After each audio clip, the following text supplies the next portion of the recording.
Heartbreaking. One Erda restaurant is closing its doors after 23 years in the community. Find out more about their eviction and what their plans are moving forward. Plus, one man is dead after a shooting at a Salt Lake City apartment complex. Tonight, investigators need your help in trying to track down the killer. And some grieving families have been left without headstones for their loved ones. What happened to the local company that left them high and dry? It's the latest Fox 13 investigation, still to come. And the aversion becoming stronger with the need of a storm to blow it out. Do we see that chance here? I'll let you know. Coming up. Live from Utah's news leader, Fox 13 News at 9 starts right now. It's been a saga that's been building in one Tooele County community for over a year now. While there are plenty of people excited for the expansion of the Church of Jesus Christ of Latter-day Saints into rural Erda, Utah, the plans have also received a lot of pushback. Now this weekend, one local restaurant owner that served residents for more than 2 decades is having to face a harsh reality of this expansion by closing up shop. Thanks for joining us tonight. I'm Brian Cheney. And I'm Amy Nay. Fox 13's Diego Romo spoke with the owners of Verge's Restaurant about their recent eviction and their future plans. Last year, the Church of Jesus Christ of Latter-day Saints bought the property and the surrounding area where the restaurant sits for possible future development. Just this last month, the church informed Verge's owner David Law that he would have to vacate the building by the end of the year. Just this weekend, he informed customers the doors would soon be closing. It is with great heartfelt sadness, Verge's Erda will be closing December 27th, 2020. Thanks for your support. Merry Christmas and Happy New Year. David Law began working at Verge's when he was only 13 years old. And I worked there for 9 years, and the owner passed away, so I had bought it from his wife.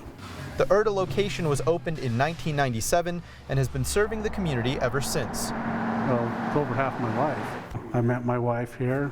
The restaurant means a lot to him, and so does the community. You know, I have one customer that the mom was pregnant when we opened up, and she had a baby. And from that day, which is 23 years later, every one of her birthdays have been celebrated here. 1 year ago, the Church of Jesus Christ of Latter-day Saints decided to purchase the area near his restaurant for the development of a temple in Tooele Valley. Petitions from the community put a stop to that. They told me I had a year, and then things changed, and I think it was on the 19th or 20th, that Saturday, I got the certified letter saying I have to be out December 31st. David tried to negotiate an extension, but was not able to come to an agreement. I'm begging, don't let me fire everybody for Christmas. With the effects of the pandemic, he says the Erda restaurant has helped keep doors open at his other locations. So this one has been, funding helps support all of them. Although he has those other locations, closing the doors here will not be easy. It's just heartbreaking. David has been looking in the area for other options for a new location, but he says nothing has worked out because of the economic impacts of the pandemic. He hopes to reopen and serve the Tooele community sometime again in the future.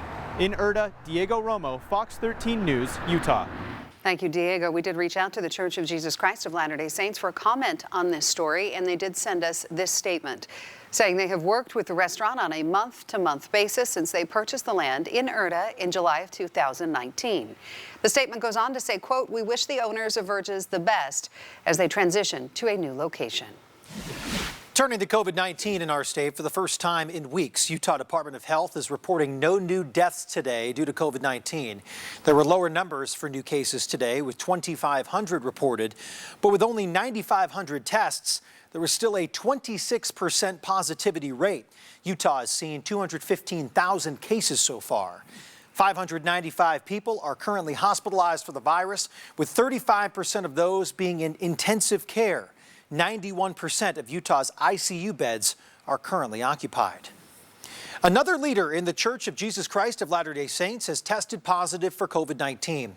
The church confirming Elder Dale G. Renland of the Quorum of the 12 Apostles is showing mild symptoms. His wife, Sister Ruth Threnland, is asymptomatic. He's the second LDS apostle to test positive after Elder Garrett W. Gong. A statement from the church spokesman goes on to say that the church is following all health protocols for contact tracing and will continue to follow those guidelines to protect its members. Well, Salt Lake City police are investigating a homicide that took place at a downtown apartment complex early this morning. It happened at the Milagro Apartments just before 4 a.m. Police found 2 victims in the apartment lobby, a man and woman in their 20s. They were both taken to the hospital, where we later learned the man passed away. Police are still trying to piece together exactly what happened. I do not know the relationship, and we do not know the circumstances between the 2 of them or what actually occurred, other than somebody shot 2 people at this address. They're hoping the public will help. Investigators say there were no witnesses at the scene of the crime. Fox 13 did obtain a letter the Milagro Apartments sent to its residents saying the shooting happened inside an elevator on the 7th floor of the complex. It says the victim who survived was a resident and that the person who died was someone visiting that resident. It goes on to say, quote, "Please be aware the person who fired the shots this morning is not a Milagro resident." Police say they do not believe there is any ongoing threat. You're asked to contact Salt Lake City Police if you think you may have any information that could help them in their case. Well, new tonight, the pilot involved in a plane crash in Summit County is now telling his side of the story. The small aircraft was headed to Provo from Idaho Falls last night when its engine unexpectedly shut off. Far from any airports, the aircraft made an emergency landing on I-80 near Jeremy Ranch. I just remember having a distinct thought. You see on the news people dying on I-15 in crashing, and I can maintain my altitude here and glide for longer and have more options. And I'm familiar with I-80 more, and there's less traffic, less overpasses, less signage. Right about that. No cars involved in this entire ordeal. The landing was successful. Both Walker and his passenger were unharmed. Meantime, in West Valley City, a police officer and a suspect are now both recovering after they were run over by a car.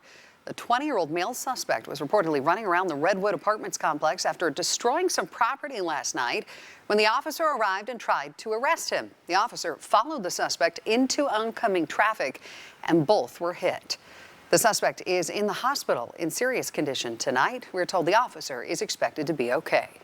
In Woods Cross, there was a fire at a commercial building this morning. It happened near 1350 South, 500 West, at a building that's home to a restaurant, a massage school, and a dance studio. Luckily, the building's fire suppression system was able to put out most of the flames by the time firefighters got there. No one was injured, and the cause of this fire remains under investigation.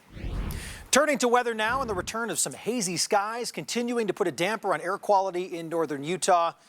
Here's a look at a time lapse from our Oquirrh mountain camera showing the inversion over the Salt Lake Valley throughout the day. It's always fun to see those time-lapse videos. It didn't look like much was happening until all of a sudden the sun started to go down. Let's check in with meteorologist Breck Bolton now in the First Alert Weather Center for a look at how long this will last. Well, it's initially cool to see that haze, but loses its entertainment value, especially as you've been going up in the canyons, coming down in the valleys, and have to deal with that hazy soup, which has been in effect and pushing across the Wasatch Front and even having a bigger effect moving up through northern Utah, where right now, Logan, you have that orange dot there. Unhealthy situation also as we turn from Brigham City through North Ogden and throughout most of the Wasatch Front.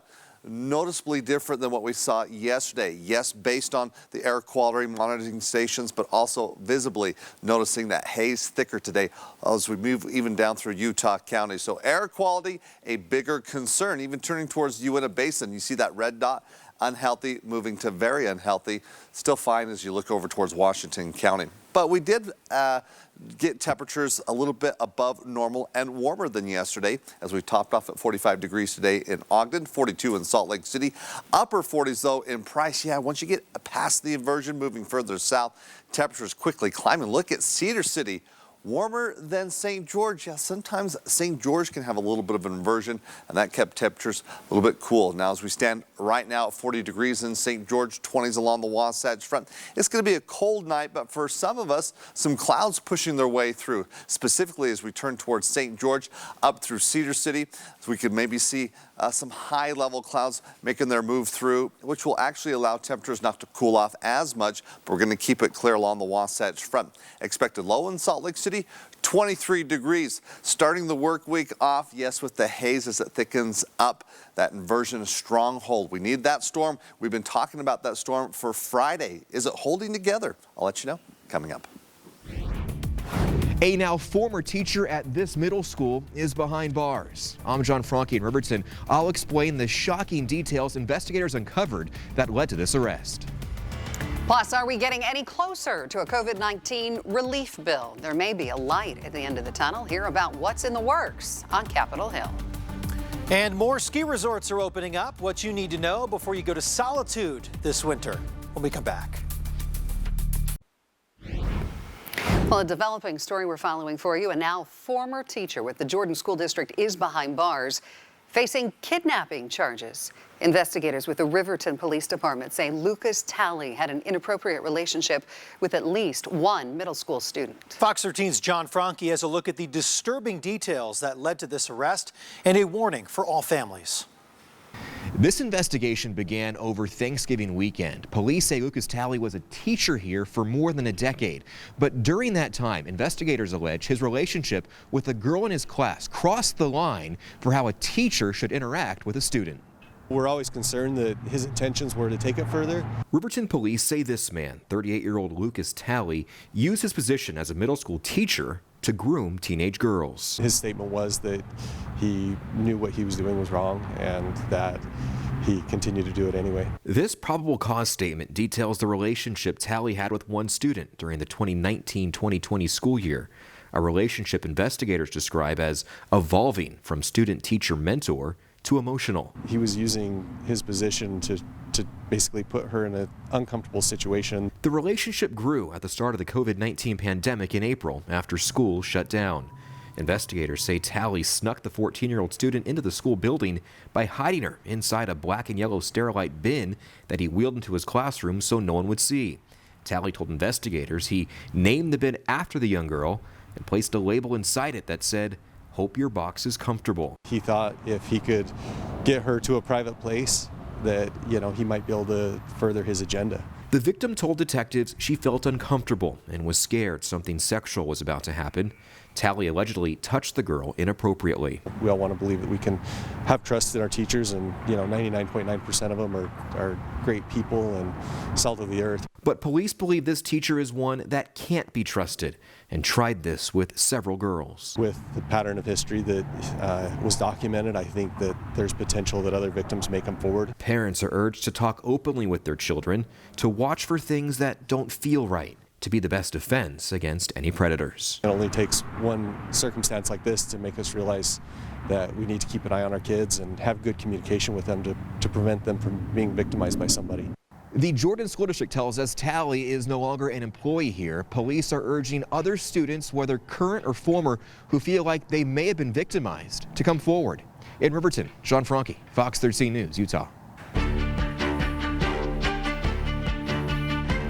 Still talking about politics, the Senate runoff races in Georgia to decide which party controls Congress.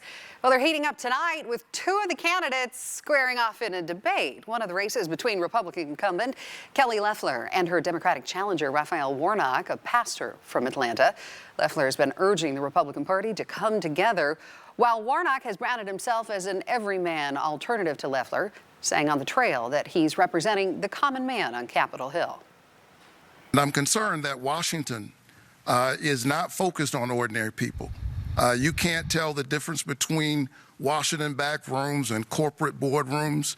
My opponent represents the worst of that kind of problem. They want to raise taxes on hardworking Georgians. They want to defund the police. They want to open our borders. They want to implement the Green New Deal. I'm fighting for every single Georgian to live the American dream that I was blessed to live. Now, as for the other race, incumbent Senator David Perdue declined the invitation to debate his opponent, Jon Ossoff. Ossoff, you saw him there, standing next to an empty podium tonight, answering a few questions. Starting tonight, millions of people living in California will be under a new stay-at-home order all the way through the Christmas holiday. California Governor Gavin Newsom is ordering all bars, hair salons, barbershops, casinos, and indoor and outdoor playgrounds to shut down in regions of the state where available ICU beds fall below 15%. The new order instructs people to stay home as much as possible and stop mixing between households. This is time limited. It's based upon the facts. It's based upon what's happening on the ground. It's based upon epidemiology. Medical officials insist relief is in sight, with hopes the FDA on Thursday will approve Pfizer's vaccine, which the company says appears 95% effective. There's also growing optimism on Capitol Hill that Congress may pass a $900 billion stimulus bill, in a matter of weeks. The president has said he will support another stimulus bill, but he's waiting to see what lawmakers agree to first. Back to your local news. Solitude Mountain Resort opening for the season tomorrow. They'll be the 10th resort in Utah to open after COVID-19 forced an abrupt end to last season. The same COVID-related precautions apply at Solitude as other resorts, with required face masks, distancing from those not in your group, and only coming out for a day on the slopes if you're free of symptoms. So we've got all the conditions set. We just need some snow to make it nice for the ski season, Breck. Oh, we need snow for many reasons. Yes, for the ski resorts to open up all the trails, build up that snowpack. And right now, we really need to get rid of this bad air, the haze, and that valley inversion with a stronghold. Let's take a look from a viewer sending in this video. This is Scott Taylor. Looks like he's in Magna with his drone getting above the haze. Notice the haze as he turns the camera, looking east towards the Wasatch Mountains and then towards the south end of the Salt Lake Valley. The haze is a little bit thicker throughout the afternoon because we get kind of a consistent wind pattern coming off the lake, coming in from the northwest. That pushes the bad air a little bit further towards the south end of the valley. Now, in the morning hours, it's the opposite situation. Overnight, we develop a southeasterly flow, and that pushes that thicker bad air towards the Great Salt Lake. So you'll notice that little change throughout the day. Anyway, it's just bad air to be breathing in, and we see the impact of the haze all throughout the Wasatch Front. Now, currently, we stand in the 20s from Salt Lake City to Provo. Winds calm, mostly clear skies. As we're not letting go of the valley inversion, we're going to keep the haze around for tomorrow as it becomes more of a concern the longer we go without the storms. Where today we were unhealthy, that's where we'll find ourselves tomorrow. Now, we do have this little disturbance moving west of us and further south, so it's impacting Nevada down towards Southern California. That will usher in slightly colder air above. That will help the inversion just a little bit Tuesday into Wednesday. Thursday, we start kicking up some winds. Friday, still forecasting that the air will be improving because we do have that storm that we've been talking about. Now, where do we stand with this storm? Specifics here as we look at the parameters. First, colder temperatures. We know we will see colder temperatures, so we have high confidence there. Winds as well will be associated with the storms. Now, medium confidence here, we're going to see precipitation, and it looks like it will be snow. And some models showing it's valley and mountain snow. The big question is how much? We do not have a lot of confidence there where models have been changing. It's not a big storm. It looks like it's going to be putting anywhere between 4 to 8 inches of snow in the mountains. Hopefully that changes. And again, we don't have really an assessment here of how much the valleys are going to receive. We'll definitely have a better handle on that by the middle of the week. Now, here's this disturbance rolling through Nevada. It is pushing in some clouds across southwestern Utah. These are high-level clouds. They're not producing any showers, nor are we expecting that. But with those clouds, they could act like a blanket, so areas such as Cedar City through St. George could actually find temperatures dropping not as much as we've been experiencing over the past few mornings. But again, this slides further south and a little bit west, continuing to allow high pressure to dominate and kind of block us from the storms here up until Thursday into Friday. That storm pushes through, and again, it will have an impact for about a 24-hour period. So that's still off there. Until then, we deal with these, hazy sunshine here along the Wasatch Front, and tonight we'll find clear conditions, but that haze sticking around. Again, a repeat for tomorrow where we might find temperatures, again, maybe a degree warmer. I said if we can get above that haze, boy, temperatures do climb. You're definitely in the 50s, and that's what we're finding ourselves, at least close to that as we turn towards central and southern Utah. Expected high in St. George, 61 degrees. Tuesday, you're also in the 60s, as we'll be looking at just a few clouds tomorrow into Tuesday. And then it looks like it'll be clear. Now, the storm that hits the state on Friday, for St. George, it will bring some clouds, some winds, some cooler temperatures, but we're not seeing much of a chance of showers, at least right now. Northern Utah, it's hazy conditions as we move through Tuesday, maybe a little improvement Tuesday into Wednesday. All in all, we need the storm to hit, though, to really clean us out. We get that late Thursday into Friday, so we'll kick up the winds ahead of that storm. Seeing the snow Friday morning, out of there by the afternoon, though, and then for the weekend, we'll be looking at some cooler temperatures, colder conditions, and it looks like models showing still potentially Monday into Tuesday, another storm pushing its way through. These are not big storms, but it's hopefully changing things up where we can allow these storms to keep rolling back through as we need all that snow, whatever we can get right now. Something to keep an eye on. Thank you, Breck. Still ahead, talk about generosity on display. See how one Tooele man is paying it forward to someone in need.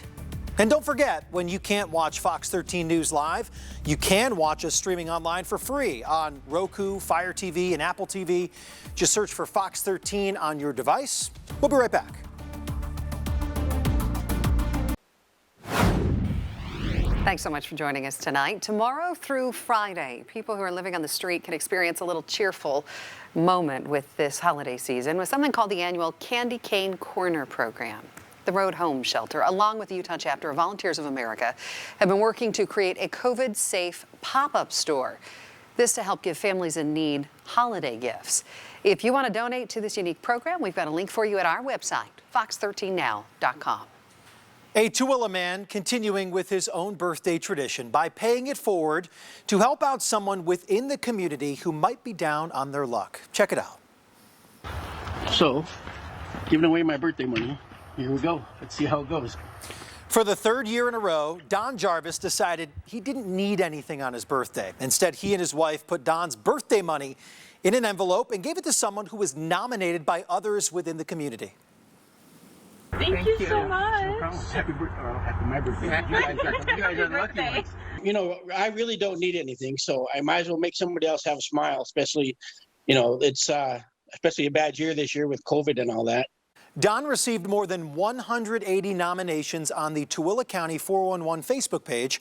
He says he chose a couple who are a little down on their luck right now, and he wanted to help them out. Over the last 3 years, he estimates he's given away around $1,000 on his birthday. Happy birthday, Don. 56 years young today. Losing a loved one is hard enough. We've spoken with families who say it's gotten even harder because they've spent thousands of dollars on a headstone that hasn't arrived yet. I'm Nate Carlisle. That story is coming up.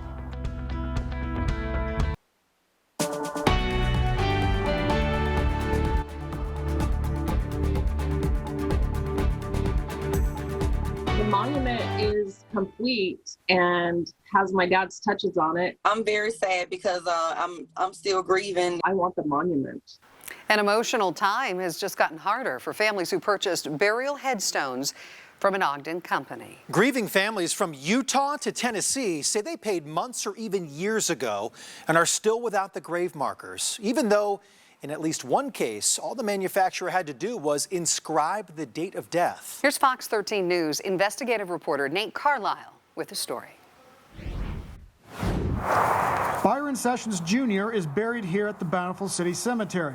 Though you might not be able to tell that, the headstone Sessions purchased before his death hasn't been installed yet. It's black and it has all of his grandkids' names engraved on the back of it. Shelley Snyder is Sessions' daughter. After Sessions, who served in the Air Force, died in September at age 76, Snyder tried to contact the company with the headstone, Nationwide Monument in Ogden, but Snyder still doesn't have the marker. The silly thing to me is that it's complete, it's paid for, all they have to do is just hand it over. Snyder is one of at least a dozen Nationwide customers across the country who have contacted Fox 13 or posted online in recent weeks saying they paid Nationwide Monument for headstones that have not been delivered. Snyder sent Fox 13 records showing her dad paid another company at least $1,200 for his headstone.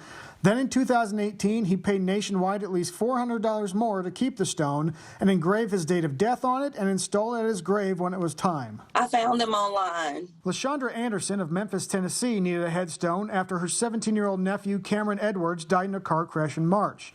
2.5 months later, the teen's father, Anderson's brother, Reginald Anderson, was killed in a homicide. They're buried side by side, and I purchased one headstone with both of their names. Anderson's receipt shows she paid Nationwide Monument $1,044. Total for the headstone with shipping and everything included. And to just feel like you've been ripped off during the grieving process, it does not make it easier at all. Nationwide Monument's website says the company started in 2013.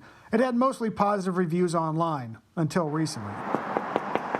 When Nationwide Monument didn't return our phone calls or emails, we went to its offices in Ogden. We found this on the door. 3-day notice to pay rent or vacate, and they owe $8,162 in rent and late payments, according to this. The eviction notice names Nationwide and this man, 43-year-old Jeremiah B. Anderson.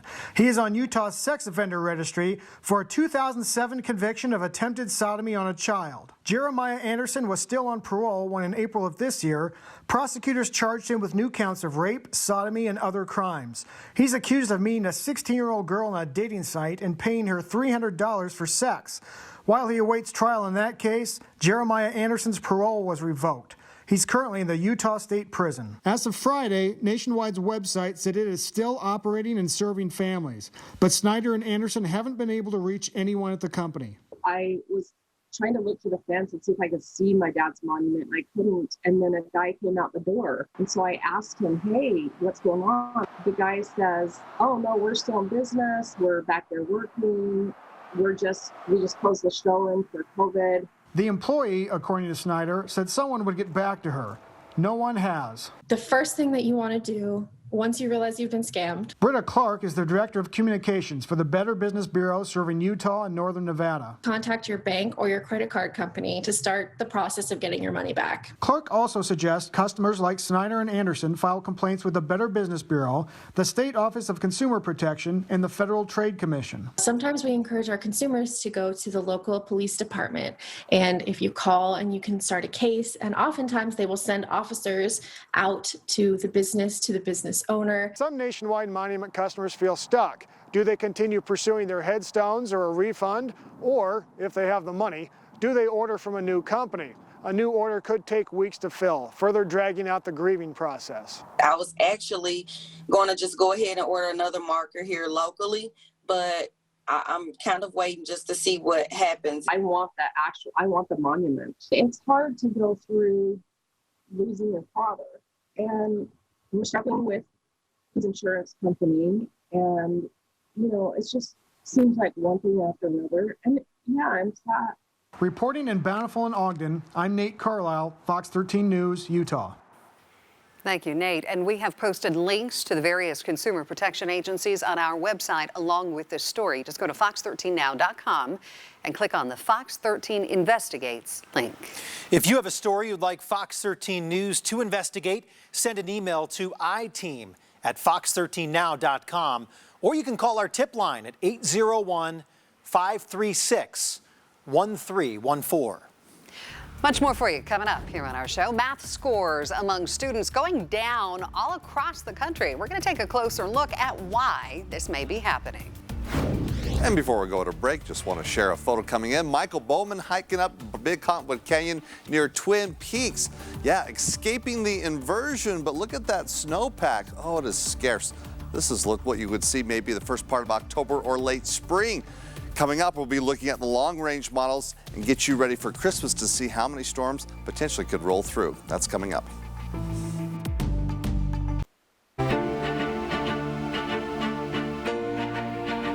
Well, for months now, public health experts and educators have been talking about what the long-term impacts of remote learning could be. New data out this week shows the effect it's having on student performance. As Usher Qureshi found, there is both good and bad news. In May, researchers estimated that by the beginning of this academic year, the average student would lose a third of their reading progress and half of their math progress from the previous year. That was kind of assuming kind of worst case scenario. This week, NWEA, a not-for-profit standardized testing company, released its findings from this fall's assessment. Kids remarkably have weathered pretty well in reading, and those patterns, both in the cross-sectional as well as the longitudinal studies, really kind of highlight some good news. But their analysis of data from nearly 4.4 million U.S. students in grades 3 to 8 found average scores for math were lower, between 5 and 10 percentile points for students this year as compared to the same grade students last year. The findings represent some of the first empirical measures of how the pandemic has affected student performance. We're moving slower, which means that we're covering less material over a certain period of time. For many teachers like Kara Cohen, who has been teaching 5th grade reading and math for more than 2 decades, remote learning has forced her to slow her pace, especially with math. And there may be difficulties with Wi-Fi, different things from day to day. You have to slow down in order to reach all learners. Dr. Kimberly Behrens is a child development expert, educator, and the author of Blind Spots, Why Students Fail and the Science That Can Save Them. Spending more time on repeated, reinforced practice of skills to mastery so that when kids have gaps in instruction that are inevitably going to happen from school closures, kids getting sick, or pandemics, then kids will be more resilient. Still, NWEA's data set is incomplete. 1 in 4 students who they tested in 2019 were missing from this year's assessment. They were much more likely to be African American or Latinx or Hispanic. They were more likely to be from high poverty schools, and they were more likely to be lower achieving in the first place. That means that while the new data suggests some promising outcomes, we still don't know just how severely the pandemic is impacting minority and socioeconomically disadvantaged students. I'm Usher Qureshi reporting. Experts say some signs you should watch out for that your child might be falling behind in math, including counting on fingers beyond early years, your child not attempting to find alternatives to problems when roadblocks arise, and increased anxiety or not paying attention during math lessons. When we come back, movie theaters are at risk of being history when this pandemic is over. We're going to take a look at what some chains are trying to do now in order to survive. Coming up in sports, Tony Finau back in contention in the final round of the PGA Tour. And Taysom Hill had another good start for the Saints. Did he throw his first touchdown pass since his playing days at BYU? The highlights are on the way. Welcome back. Thousands of America's movie theaters have been in limbo since the pandemic first began. It is estimated that 70% of our theaters will have to shut down by the end of the year without federal funding or some sort of help coming through. And as Kai Beach reports, some cinemas are now trying some new ways to save themselves from going dark for good. It's the holiday season, and one of America's favorite pastimes is going to the movies. You can just sit down, have some popcorn, just eat some snacks. That's why watching movies in a theater is where it's at. But with indoor viewing no longer an option for many theaters, the cinema industry is adjusting. Shut down the box office early in the process. So all of our tickets are online. And then we also added a order in advance module to order your concessions or food. Tim League is the chairman of Alamo Drafthouse Cinema. Prior to the pandemic, they employed about 5,500 people in 41 locations from New York to California. Though the number of employees is now around 500, League says there is a silver lining for having silver screens go black. Although we have a smaller crew, we are using this time to reimagine the guest experience and to test some things out. Alamo recently built a video-on-demand platform with online interaction, which has expanded its audience internationally. We'll put on events and we'll have people joining us from London, from Czechoslovakia, from all over the place that have heard about the Alamo and wanted to experience it, but hadn't had an opportunity. An opportunity to try new ways of watching movies and making money, all while following COVID safety guidelines. Even if you're open, it's really difficult to stay profitable at this point. Patrick Kokorin is with the National Association of Theater Owners. He says even with new options like private screenings and outdoor viewing, most of the country's theaters will go dark without government funding or new blockbuster films. We're kind of reached a number of about 70% that are going to have to shut down by the end of the year without help or without new movies. And while the movie industry adjusts during the pandemic, their audience says they will return, but with mixed emotions. I need to go to theater and watch some movies, or at least one movie. But yeah, I'm gonna be skeptical about it. I'm gonna just have to be more careful about everything. I'm Kai Beach reporting. Well, as if movie theaters haven't been hit hard enough this year, Warner Brothers announcing this week that it plans to release all its 2021 movies on HBO Max the same day that they hit the big screen. HBO Max subscribers will have access to 17 movies at no extra cost throughout the year, but for 1 month only. But experts tell our partners at Newsy that theaters make up a large portion of a film's revenue, and that's one reason this latest move from Warner Brothers won't be the nail in the coffin for the theater industry. Fundamentally, the economics of putting a blockbuster on streaming just don't really make, initial sense. You're not going to make back that money in individual subscriptions, especially when those subscriptions aren't just a ticket to see Wonder Woman 1984. Like with Disney, they at least charge $30 for the early access to Mulan. Allison Herman goes on to say that some form of theatrical experience will survive because people like escapism and going to see movies in a theater setting. Turning back to some more local news right now, the tradition continued this weekend for many families bundling up and heading out to the historic Helper City Main Street for their annual light parade. Isn't this fun? Like we're in the parade ourselves. This tour through town thanks to the Price City Fire Department, who took part in last night's parade put on by the Carbon County Office of Tourism. All right, I told you we'd take a look long range to count how many storms. There's a possible chance that we'll be moving through the area here over the next several days, and we're trying to give you close to a week and a half to 2 weeks where, again, we don't have as much confidence the longer we go out, but we need to be highlighting what the possibility is, where the first storm definitely we've been looking at hitting on Friday. Now, right now, as we've had clear skies, high pressure in place, the concern has been the inversion, the haze, as we're going to be holding on with that concern and that type of weather here moving for the beginning of the week. Now, air was unhealthy today along the Wasatch Front. That does not really change come tomorrow. Maybe a slight improvement on Tuesday, but we need the storm to hit. We need it to be big enough to bring enough rain or snow, precipitation, where, of course, we'd expect it to be snow and the winds and some colder temperatures. But as we look ahead, there's a little variance here as we're giving you the long-range outlook, 8 to 14 days, how much precipitation we're going to get. As I mentioned earlier, we're going to be getting closer to average precipitation, but still throughout most of the state, it's looking like below average, but the pattern is beginning to change, and that change begins to take effect, again, as we look for the upcoming weekend.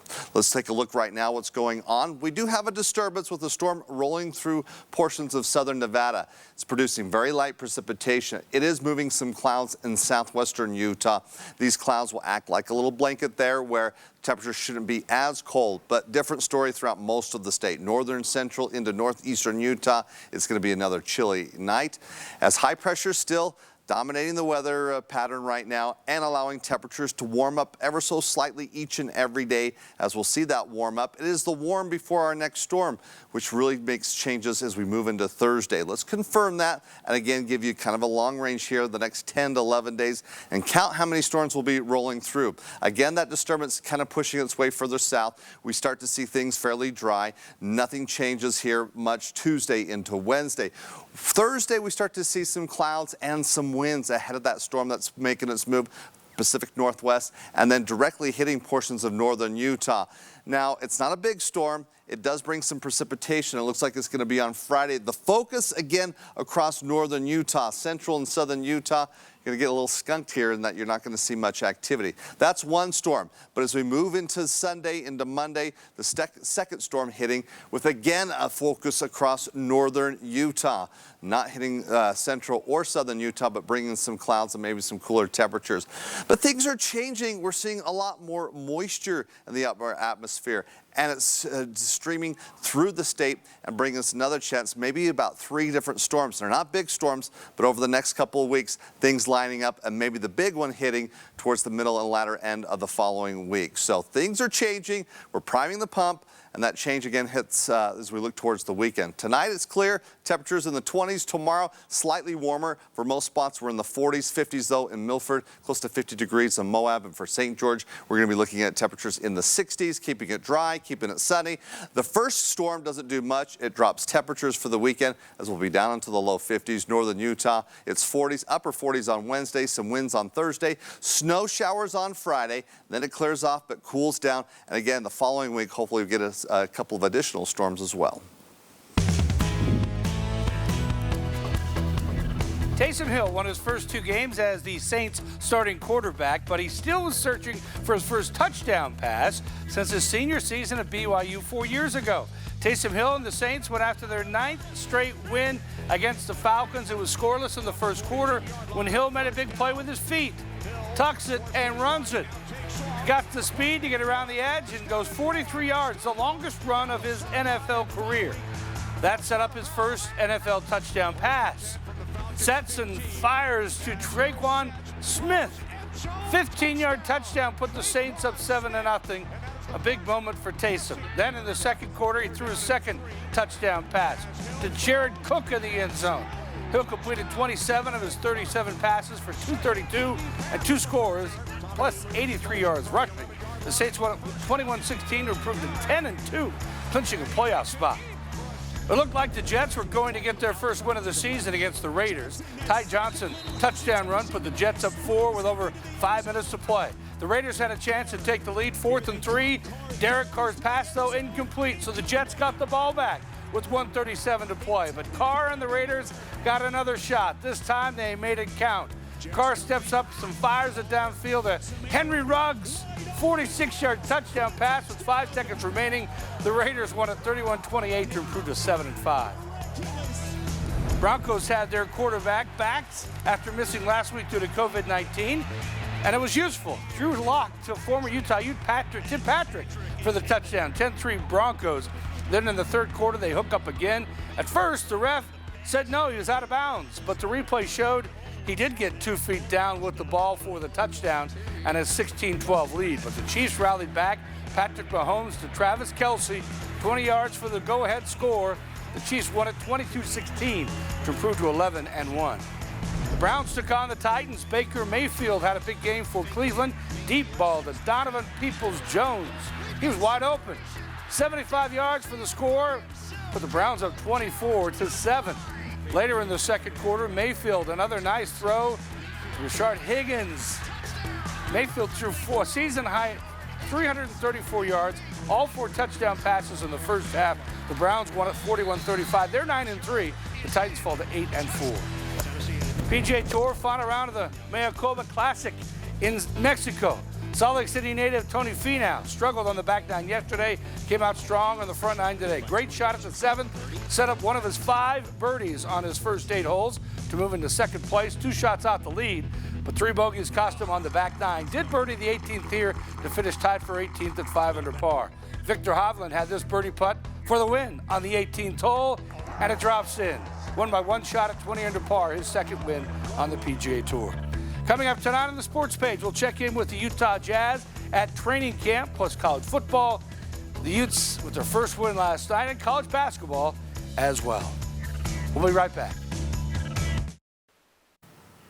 Finally tonight, Marvel Comics wants to hear superheroes that don't wear capes. This week, Marvel announced The Vitals True Nurse Stories. It focuses on the stories of actual nurses and everything they've done to keep people safe during the pandemic.